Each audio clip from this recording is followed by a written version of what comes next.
ಇವತ್ತವರೆಗೂ ಯಾಕೆ ಆಗಿಲ್ಲ ಅಂದರೆ ಯೋಗ್ಯ ಬರಬೇಕು. ನಾನು ಅದೇ ಹಾಸನಾಂಬೆ ಕ್ಷೇತ್ರದಲ್ಲಿ ಕೂತ್ಕೊಂಡು ಯಾವತ್ತೋ ಹೇಳಿದ್ದೀನಿ, ಇನ್ನು 10 ವರ್ಷದೊಳಗೆ ಡಿ ಕೆ ಶಿವಕುಮಾರ್ ಮುಖ್ಯಮಂತ್ರಿ ಆಗೋ ಶತಸಿದ್ಧ. ಅವ್ರಿಗೇ ಆಗಿರ್ತಕ್ಕಂಥ ಗುರುಗಳು, ಒಂದು ಗುರು ಅಂತಿರಬೇಕು, ಗುರು ಮಿಂಚಿನ ಶಿಷ್ಯ ಅಂತ. ಅವರಿಗೆ ಗುರು ಮಿಂಚಿನ ಶಿಷ್ಯ ಅಂದರೆ ಈ ರಾಜಕೀಯದಲ್ಲಿ ಒಂದು ಒಳ್ಳೆ ಗುರು ಇರತಕ್ಕಂಥದ್ದು, ಅವರದೇ ಆಗಿರ್ತಕ್ಕಂಥ ಗರಡಿಯಲ್ಲಿ ಪಳಗಿರ್ತಕ್ಕಂಥವ್ರು ಅಂದರೆ ಎಸ್ ಎಂ ಕೃಷ್ಣ ಅವರು. ಎಸ್ ಎಂ ಕೃಷ್ಣ ಅವರು ಗರಡಿಯಲ್ಲಿ ಪಳಗಿರ್ತಕ್ಕಂಥ ವ್ಯಕ್ತಿಗೆ ಕರ್ನಾಟಕದ ಮೇಲೆ ಅಭಿಮಾನ ಇದೆ, ಕರ್ನಾಟಕದ ಮೇಲೆ ವಿಶೇಷವಾಗಿರ್ತಕ್ಕಂಥ ಗೌರವ ಇದೆ, ಕರ್ನಾಟಕದ ಮೇಲೆ ಅತ್ಯಂತ ಪ್ರೀತಿ ಇದೆ, ಡೆವಲಪ್ ಮಾಡಬೇಕು ಅನ್ನೋ ಮನಸ್ಸು ಇದೆ.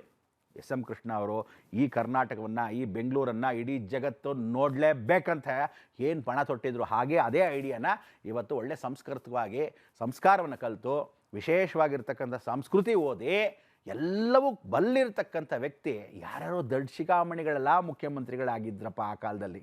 ಎಷ್ಟೋ ಜನ ಆಗಿದ್ದರು, ಹಳೆಬ್ರಿದ್ರು, ಹೋಗ್ತಾ ಇದ್ರು. ಇವರೆಲ್ಲ ಮುಖ್ಯಮಂತ್ರಿಗಳು ದಡ್ರು ಆಗಿದ್ದವರೇ ಆಗಿರಬೇಕಾದ್ರೆ ಮುದುಗರೆಲ್ಲ ಆಗಿದ್ದರು. ಅಂಥದ್ರಲ್ಲಿ ಡಿ ಕೆ ಶಿವಕುಮಾರ್ ಆಗೋದು ತಪ್ಪೇನಿಲ್ಲ.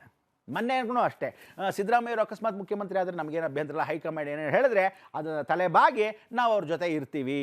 ಆಗ ನಾನು ಡಿ ಕೆ ಶಿವಕುಮಾರ್ನ ಬೈದೆ, ದಯವಿಟ್ಟು ಹಿಂಗೆಲ್ಲ ಹೇಳಕ್ಕೆ ಹೋಗಬೇಡಿ, ಮುಖ್ಯಮಂತ್ರಿ ಆಗೋ ಆಸೆ ಇದ್ದರೆ ಬಾಯಿ ಬಿಟ್ಟು ಹೇಳಬೇಕು. ಅಸ್ತು ಅಂತಾರೆ ಅಂತ ಅಸ್ತು ದೇವತೆಗಳು.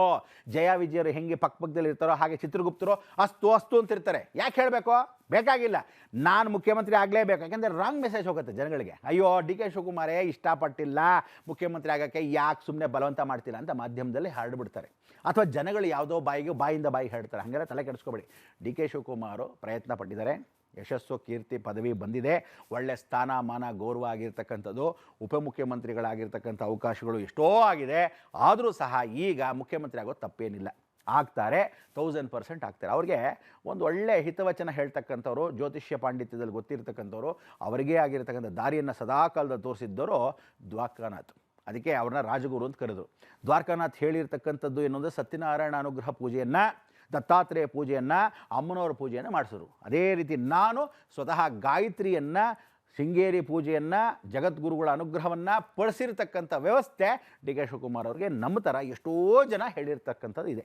ಆ ಕಿವಿ ಮಾತನ್ನು ಮೋದಿಯವರು ಹೇಗೆ ಆಲಿಸಿ ಪ್ರತಿಯೊಂದು ಮಾತನ್ನು ಕೇಳಿ ಎಲ್ಲರ ಮಾತಿಗೂ ವಿಶೇಷವಾಗಿ ಇಲ್ಲ ಅಂತ ಹೇಳಿದೆ ಪೇಷನ್ಸ್ ಇದೆಯಲ್ಲ, ಡಿ ಕೆ ಶಿವಕುಮಾರ್ ತುಂಬ ಪೇಷನ್ಸ್ ಇದೆ. ನೀವೆಲ್ಲ ಎಷ್ಟೋ ಜನ ಹೇಳಿದ್ರು ಮಾಧ್ಯಮ ಮುಖಾಂತರ, ಜನಗಳೆಲ್ಲ ಭ್ರಷ್ಟ ಜನ, ಅಯ್ಯೋ ರೌಡಿಯೇ ಒಡ್ಡೊಡ್ಡು ಮಾತೇ ಕೇಳಲ್ಲ, ಯಾವ ಕಾಲಕ್ಕೂ ಹೊರಟು ಹಾಗೆ ಹೀಗೆ ಅಂದರೆ. ಎರಷ್ಟೇ ಹೊರಟಾದರೂ ಮನಸ್ಸು ಮೃದು ಅನ್ನೋದು ನಿಮಗೆ ಗೊತ್ತಿಲ್ಲ. ಅವ್ರಿಗೆ ಇವತ್ತಿಗೂ ಪೇಷನ್ಸ್ ಎಷ್ಟು ಚೆನ್ನಾಗಿದೆ ಅಂದರೆ ನೋಡಿ, ಯಾವ್ಯಾವ ರೈಡ್ ಆಯಿತು, ಇಡೀ ತೊಂದರೆ ಆಯಿತು, ಸ್ಟೇಷನ್ ಕಷ್ಟ ಆಯಿತು, ಸಂಸಾರದಲ್ಲಿ ಜೀವನದ ಕಷ್ಟ ಆಯಿತು, ರಾಜಕೀಯದಲ್ಲಿ ಕಷ್ಟ ಆಯಿತು, ಮೇಲಿಂದ ಕಷ್ಟ ಆಯಿತು, ಅಲ್ಲಿ ಹೈಕಮಾಂಡ್ ತೊಂದರೆ ಕೊಟ್ಟರು, ಇರೋ ಬರೋರ ಅಕ್ಕಪಕ್ಕದಲ್ಲಿ ತೊಂದರೆ ಕೊಟ್ಟರು, ಜೊತೆಲಿದ್ದವರೇ ಬೆನ್ನಿಗೆ ಚೂರಿ ಹಾಕಿದ್ರು. ಇಷ್ಟೆಲ್ಲ ಇದ್ದರೂ ಸಹ ಆ ಪೇಷನ್ಸ್ ಕಾಯ್ತಾ ಇದೆಯಲ್ಲ, ಆ ಪೇಷನ್ಸ್ಗೆ ತಾಳಿದವನು ಬಾಳಿಯಾನು. ಶತಸಿದ್ಧ ಬರೆದಿಟ್ಕೊಳ್ಳಿ ಡಿ ಕೆ ಶಿವಕುಮಾರು. ಇದೇ ಇವತ್ತು, ನಾಳೆ, ನಾಡಿದ್ದು ಅಂದರೆ 26, 27, 28. ಕೆಲವು ಅನ್ಕೊಂತಾರೆ ಏನು 26, 27 ಡೇಟ್ ಇಟ್ಟಿರುವಂತ. ಅದೆಲ್ಲ ಅಲ್ಲ ನೋಡಿ. 26, 27 ಆಗಬೇಕು ಅಂತಿಲ್ಲ. ದೇವರು ಒಂದು ನಿರ್ಧಾರ ಮಾಡಿರ್ತಾನೆ. ನಿಧಾನವೇ ಪ್ರಧಾನ. ದೊಡ್ಡ ಸ್ಥಾನ ಕೊಡಬೇಕಾದ್ರೆ ಬೇಕು ಅಂತ ನಿಧಾನ ಮಾಡ್ತಾನೆ ಭಗವಂತ, ಗೊತ್ತಿಲ್ಲ ನಮಗೆ. ಅಥವಾ ಯಾವ ಕಾಲಕ್ಕೂ ಉನ್ನತ ಸ್ಥಾನವನ್ನು ಕೊಡ್ತಕ್ಕಂಥ ಡಿ ಕೆ ಶಿವಕುಮಾರ್ಗೆ ಮುಖ್ಯಮಂತ್ರಿ ಯೋಗ ಅಲ್ಲ, ಪ್ರಧಾನಮಂತ್ರಿ ಆಗೋ ಯೋಗ ಕೂಡ ಇದೆ. ಇವತ್ತಿಗೂ ಬರೆದಿಟ್ಕೊಳ್ಳಿ. ನಾನು ಹೇಳ್ತಿದ್ದೀನಿ, 2028 ನಂತರ ಡಿ ಕೆ ಶಿವಕುಮಾರ್ಗೆ 5 ಗ್ರಹಗಳು ಒಂದು ಮನೆಗೆ ಬಂದಾಗ ಮುಖ್ಯಮಂತ್ರಿ ಅಲ್ಲ, ಪ್ರಧಾನಮಂತ್ರಿ ಆಗೋ ಯೋಗ ಕೂಡ ಇದೆ. ಆದರೆ ಯೋಗ ಉಪಯುಕ್ತವಾಗಬೇಕಲ್ಲ, ಸದ್ವಿನಿಯೋಗ ಆಗಬೇಕಲ್ಲ, ಪ್ರಯೋಗಕ್ಕೆ ಬರಬೇಕಲ್ಲ. ಅದೆಲ್ಲ ಆಗಬೇಕು ಅಂದರೆ ಸಹಕಾರ ಬೇಕು. ಆ ಸಮಯಕ್ಕೆ ಈಗಲೇ ಅವರು ಮುಖ್ಯಮಂತ್ರಿ ಆಗದೇ ಇದ್ದ ಪಕ್ಷದಲ್ಲಿ, ಅಂದರೆ ಸಂಕ್ರಾಂತಿ ಒಳಗೆ ಮುಖ್ಯಮಂತ್ರಿ ಆಗದೇ ಇದ್ದ ಪಕ್ಷದಲ್ಲಿ ಇನ್ನು 10 ವರ್ಷ ಕಾಲ ಯೋಗ ಹೊರಟೋಗುತ್ತೆ. ಮತ್ತೆ 10 ವರ್ಷಕ್ಕೆ ಸಮಯಕ್ಕೆ ಬಂದಾಗ ಕಾಂಗ್ರೆಸ್ ಬರಬೇಕಲ್ಲ. ಇನ್ನೊಂದು ಹೇಳ್ತೀನಿ ಕೇಳಿ, ಡಿ ಕೆ ಶಿವಕುಮಾರ್ಗೆ ಯಾವ ಕಾಲಕ್ಕೋ ಮುಖ್ಯಮಂತ್ರಿ ಆಗದೇ ಇದ್ರೂ ಪರವಾಗಿಲ್ಲ ಅಂತ ನಾನು ಅಂದ್ಕೊಂಡ್ರೂ ಸಹ ಡಿ ಕೆ ಶಿವಕುಮಾರ್ಗೆ ಒಂದೇ ಚಿಂತೆ, ನಮಗೂ ಒಂದು ಚಿಂತೆ. ಏನು ಅಂದರೆ, ಯಾರ್ಯಾರು ಡಿ ಕೆ ಶಿವಕುಮಾರ್ಗೆ ಅಡ್ಡಿ ಮಾಡ್ತಾರೆ ಗೊತ್ತಾ? ಉಪಮುಖ್ಯಮಂತ್ರಿಗಳಾಗಿರೋ ಡಿ ಕೆ ಶಿವಕುಮಾರ್ಗೆ ಯಾರು ಅಡ್ಡಿ ಮಾಡ್ತಾ ಇದ್ದಾರೆ ಅಂದರೆ, ಇವ್ರು ಮುಖ್ಯಮಂತ್ರಿ ಆಗಬಾರ್ದು, ಏನು ಮಾಡ್ತೀವೋ ಅಡ್ಡ ಮಾಡೋಣ ಅಂತ ಕಾಯ್ತಿದ್ದೀರಲ್ಲ, ನಿಮಗೆಲ್ಲ ಕಾದಿದೆ ನೋಡಿ ಗಂಡಾಂತರ. ಯಾಕೇನಿ ಒಬ್ಬೊಬ್ರಿಗೂ ಒಂದೊಂದು ಗ್ರಾಚಾರ ಕಾದಿದೆ. ಡಿ ಕೆ ಶಿವಕುಮಾರ್ ಅಕಸ್ಮಾತ್ ಮುಖ್ಯಮಂತ್ರಿ ಆಗದೇ ಇದ್ದರೆ ಕಾಂಗ್ರೆಸ್ ಛಿದ್ರ ಶಿವನ ಮೇಲೆ ಆಣೆ ಸತ್ಯ ಬರೆದಿಟ್ಕೊಳ್ಳಿ. ಚೂರು ಒಂದೊಂದು ಮೂಲೆಯಲ್ಲಿರುತ್ತೆ. ಯಾರ್ಯಾರು ಎಲ್ಲೆಲ್ಲಿರ್ತಾರೋ ಗೊತ್ತಿಲ್ಲ. ಜಗತ್ತು ಧೂಳಿಪಟ ಆಗೋಗಿ ಈ ಭಾರತ ಖಂಡದ ಧ್ವಜದಲ್ಲಿ ಅಥವಾ ಯಾವುದೇ ಒಂದು ನಾಮಫಲಕದಲ್ಲೂ ಕೂಡ ಕಾಂಗ್ರೆಸ್ ಅನ್ನೋದು ಕರ್ನಾಟಕದಲ್ಲಿರಲ್ಲ. ಅಕಸ್ಮಾತ್ ನಿಮ್ಮ ಕರ್ನಾಟಕದಲ್ಲಿ ದಕ್ಷಿಣದಲ್ಲಿ ಕಾಂಗ್ರೆಸ್ ಅನ್ನೋದು ಏನಾದರೂ ಇರಬೇಕು, ಹಳೇದಿತ್ತೋ ಒಂದು ಪಕ್ಷ ಅಂತ ಏನಾದರೂ ಅನಿಸಿದ್ರೆ ಡಿ ಕೆ ಶಿವಕುಮಾರ್ ಮುಖ್ಯಮಂತ್ರಿ ಆಗಲೇಬೇಕು. ಯಾವುದೋ ಪಕ್ಷದಿಂದ ಬಂದಿರತಕ್ಕಂಥ ಸಿದ್ದರಾಮಯ್ಯ ಅವರು ಮುಖ್ಯಮಂತ್ರಿ ಆಗಬೇಕಾದ್ರೆ ಇಷ್ಟು ವರ್ಷ ಸಾಕಿ ಬೆಳೆಸಿ ಆ ಮಗು ಅಲ್ಲೇ ಇದ್ದು ಕಾಂಗ್ರೆಸ್ಸಲ್ಲೇ ಜೊತೆಯಲ್ಲಿದ್ದು ಹೀಯಾಳಿಸಿದ್ರು, ತಂದೆ ತಾಯಿ ದೂರ ಹಾಕೋದು ಅಂದರೆ ಹೈಕಮಾಂಡ್ ಅಂತ ಇರ್ತಾರೆ. 20 ಸಲ ಏನು ಹೈಕಮಾಂಡೋ ದೇವರೇ ಬಲ್ಲ. ಅಷ್ಟು ಜನಕ್ಕೆ ಗೊತ್ತಿದ್ರೂ ಸಹ ಅವರೆಲ್ಲ ಆಲಿಸಿ ಪಾಲಿಸಿ ಎಲ್ಲರೂ ಅವ್ರನ್ನ ಮುಖ್ಯಮಂತ್ರಿಗಳಾಗಿ ಮಾಡಬೇಕು ಅಂತ ಪ್ರಯತ್ನ ಪಟ್ಟರು. ಎಷ್ಟು ಜನ ಅಡ್ಡ ಹಾಕ್ತಿದ್ದೀರಾ ನಿಮಗೆಲ್ಲ ನೋಡಿ. ದೌರ್ಬಲ್ಯಗಳು, ಕೆಲವರಿಗೆ ಕಿಡ್ನಿ ತೊಂದರೆಗಳಾಗುತ್ತೆ. ಯಾಕೆಂದರೆ ಗುರುಗಳ ಹತ್ರ ಹೋಗಿರ್ತಾರೆ. ಡಿ ಕೆ ಶಿವಕುಮಾರ್ ಗುರುಗಳ ಹತ್ರ ಪ್ರಾರ್ಥನೆ ಮಾಡಿ, ನೋಡಪ್ಪ ಭಗವಂತ, ನನಗೆ ಯಾರ್ಯಾರು ಶತ್ರುಗಳಿದ್ದಾರೋ ದಯವಿಟ್ಟು ಕಾಪಾಡು, ಅವರಷ್ಟೇ ಕೇಳ್ಕೊಳ್ಳೋದು. ಬೇರೆ ಎಲ್ಲ ಇವನು ಸಾಯಲಿ, ಅವ್ನು ಬದುಕಲಿ, ಅವ್ನು ಅಕಸ್ಮಾತ್ ಮಾಟ ಮಾತ್ರ ಯಾವುದೂ ಮಾಡಿಸಿಲ್ಲ. ನೀವೆಲ್ಲ ಅಂದ್ಕೊಂಡಾಗೆಲ್ಲ ಇಲ್ಲ. ಅವರು ಕೇಳ್ಕೊಂಡಿರ್ತಾರಲ್ಲ, ನೀವು ದೇವರು ಇರ್ತಾನೋ ಬಿಡ್ತಾನೋ ಜ್ಞಾಪಕ ಇಟ್ಕೊಳ್ಳಿ. ಭಾರತ ದೇಶದಲ್ಲಿ ಸನಾತನ ಧರ್ಮ ಏನು ಹೇಳುತ್ತೆ ಅಂದರೆ, ಯಾವ ದೇವಿನ ಕೇಳ್ಕೊಂಡಿರ್ತಾರೋ, ಯಾವ ದೇವ್ರನ್ನ ಆಲಿಸಿರ್ತಾರೋ ಆ ದೇವರು ಫಿಕ್ಸಡ್ ಡಿಪಾಸಿಟ್ ಕೊಡ್ತಕ್ಕಂಥದ್ದು ಗ್ಯಾರಂಟಿ. ಆ ಫಲಗಳು ಗ್ಯಾರಂಟಿ, ಇವತ್ತಲ್ಲ ನಾಳೆ ಗ್ಯಾರಂಟಿ. ಅಷ್ಟು ದೇವರುಗಳ ಫಲ ಒಬ್ಬ ದೇವ್ರು ಕೊಡಲ್ವಾ? ಖಂಡಿತ ಕೊಡ್ತಾನೆ. ಆ ಭೂತಗಣಗಳು ಕೊಡಲ್ವಾ? ದೇವಗಣಗಳು ಕೊಡಲ್ವಾ?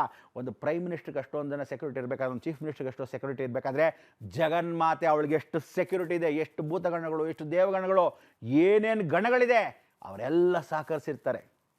ಇವನೇ ನನ್ನ ಶತ್ರು ಅಂತ ಡಿ ಕೆ ಶಿವಕುಮಾರ್ ಗೊತ್ತು, ಭಗವಂತನ ಗೊತ್ತು. ನಮಗೆ ಗೊತ್ತಾ? ಗೊತ್ತಿರಲ್ಲ. ಆಗ ಪ್ರಾರ್ಥನೆ ಮಾಡಿದಾಗ ನೀವೇ ನೋಡ್ಬೋದು, in case D K Shivakumar ಮುಖ್ಯಮಂತ್ರಿ ಆಗದೇ ಇದ್ದರೆ ಒಬ್ಬೊಬ್ಬನೇ ಹೋಗ್ತಾ ಇರ್ತಾನೆ. ಒಬ್ಬನ ಕೈಕಾಲು ಮುರ್ಕೊಂಡು ಸಾಯ್ತಾನೆ, ಒಬ್ಬನಿಗೆ ಅಕಸ್ಮಾತ್ ಏನಾದರೂ ತೊಂದರೆ ಆಗುತ್ತೆ, ಒಬ್ಬನ ಕಿಡ್ನಿ ಫೇಲಿಯರು, ಒಬ್ಬನ ಲಿವರ್ ಫೇಲಿಯರು. ಈ ಕಾಲದಲ್ಲಿ ಕೆಲವ್ರಿಗಂತೂ ಹಳೆ ಏನಾದರೂ ಮುಖ್ಯಮಂತ್ರಿಗಳು ಒಂದಷ್ಟು ಜನ ಇದ್ದಾರೆ, ಒಂದಷ್ಟು ಜನ ಹಳೆ ಬರಲ್ಲ ರಾಜಕೀಯದವರು ಇದ್ದಾರೆ.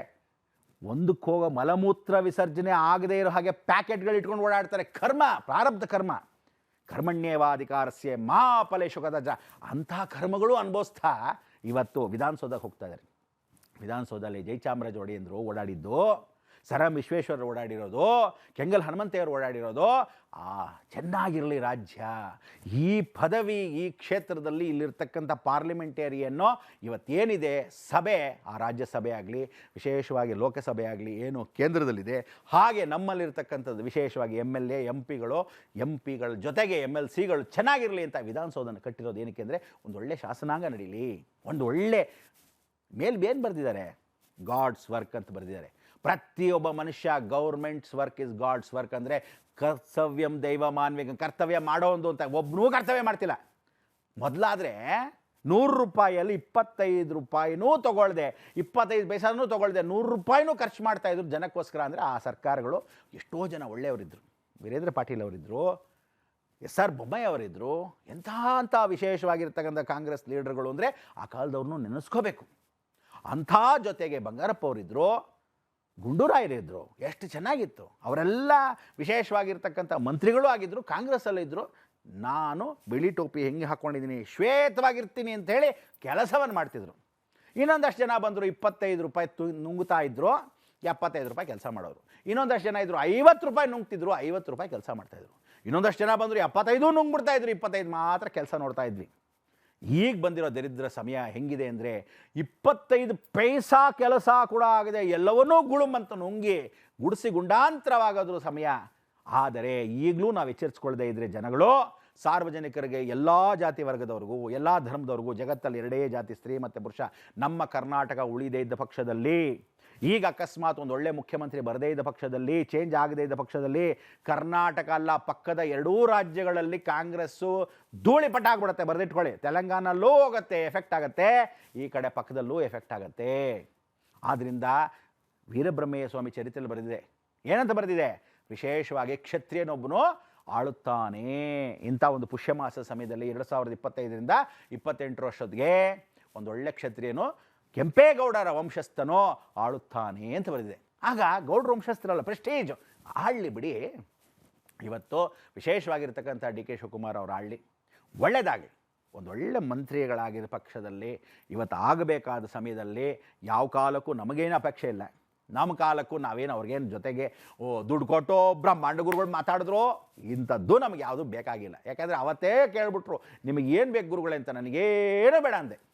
ಅಂಥ ಸಮಯಕ್ಕೂ ಈಗಲೂ ನಾನೇನು ಅಂದರೆ ದೇವಸ್ಥಾನಕ್ಕೆ ಏನಾದರೂ ವ್ಯವಸ್ಥೆ ಕೇಳ್ಕೊಬೋದೇ ಹೊರತು ನಮಗೆ ಯಾವುದು ಏನೂ ಬೇಕಾಗಿಲ್ಲ, ಯಾರಿಂದನೂ ಬೇಕಾಗಿಲ್ಲ, ಯಾವ ಪಕ್ಷದಿಂದನೂ ಬೇಕಾಗಿಲ್ಲ ನನಗೆ. ನಾನು ಒಂದು ಹೇಳ್ತೀನಿ, ನಮ್ಮ ಧರ್ಮಕ್ಕೆ ಏನು ಹೇಳುತ್ತೆ, ಎಷ್ಟೋ ಜನ ಗುರು ಹಿರಿಯರು ಇವತ್ತು ಮಠಮಾನ್ಯರು ಏನಿದ್ದಾರೆ ಅವರೆಲ್ಲರಿಗೂ ಒಂದು ಬಯಕೆ ಏನಂದರೆ ಕರ್ನಾಟಕ ಚೆನ್ನಾಗಾಗಲಿ, ಪರಮ ಪೂಜ್ಯರಾಗಿರ್ತಕ್ಕಂಥ ಭಾರತ ದೇಶ ಉನ್ನತ ಸ್ಥಾನದಲ್ಲಿರಬೇಕು ಅಂದರೆ ವಿಶೇಷತೆ.